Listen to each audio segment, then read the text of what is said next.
Donald Trump's Justice Department has just dumped the Epstein files, 3 million pages and 180,000 images from the investigation into the late pedophile billionaire Jeffrey Epstein, friend of presidents, royalty, tycoons and famous people all over the world. And this is just going to add to the disgust over how such a creep and a user, a man already convicted for soliciting sex from a 14-year-old, still had so many people at his beck and call, looking for maybe the young girls he pimped out, or the money he handed out, or the favours he might do.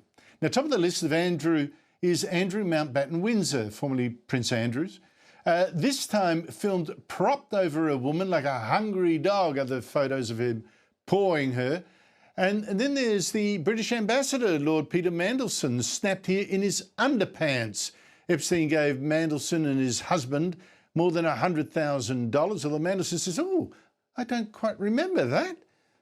Strange memory. Mandelson has now lost his job as ambassador and resigned from the Labor Party. And there's so much more. I mean, Microsoft founder Bill Gates, he was at the Australian Open Women's Final on Saturday. He was an Epstein crony. And Epstein claims Gates got a sexually transmitted disease from a Russian woman that Epstein supplied.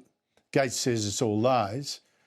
Epstein's emails, in fact, mention Russian girls so often and boasts of his Russian contacts so often and his pull in Russia that there's now suspicions that he might have even been used by the Russians to blackmail influential people.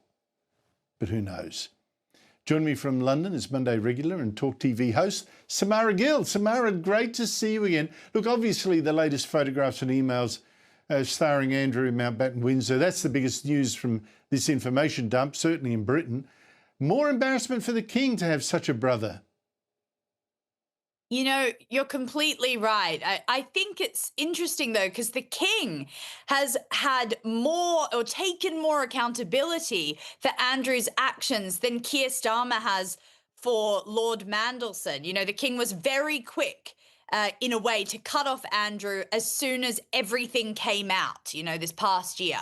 Whereas Keir Starmer, our prime minister, has not even removed the party whip from, from Mandelson. And Mandelson just resigned from the Labour Party last night. So it's interesting to see how the two characters are managing their acolytes. And I think the king is coming out on top, even though Andrew remains a massive problem for them. I mean, I was just sifting through some of the emails last night and some of the things that Fergie said to Epstein. I mean, they're genuinely like Tweedledee and Tweedledum when you read what they said.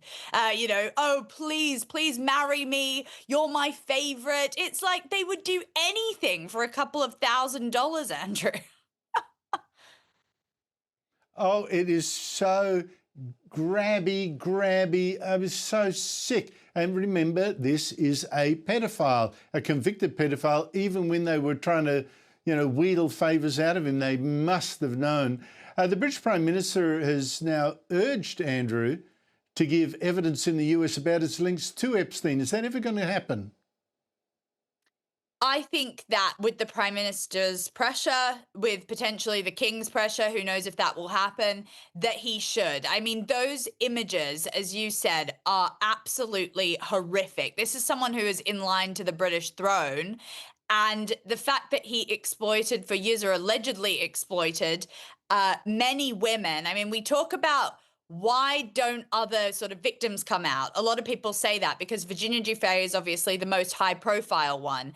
The reason is, yes, a lot of them were Eastern European Russians who couldn't speak English, who were vulnerable. Some of them were French as well. They preyed upon working class girls, many of them from very, very poor, underprivileged backgrounds, and totally exploited them. And Andrew should absolutely pay the highest price for what he did or didn't do.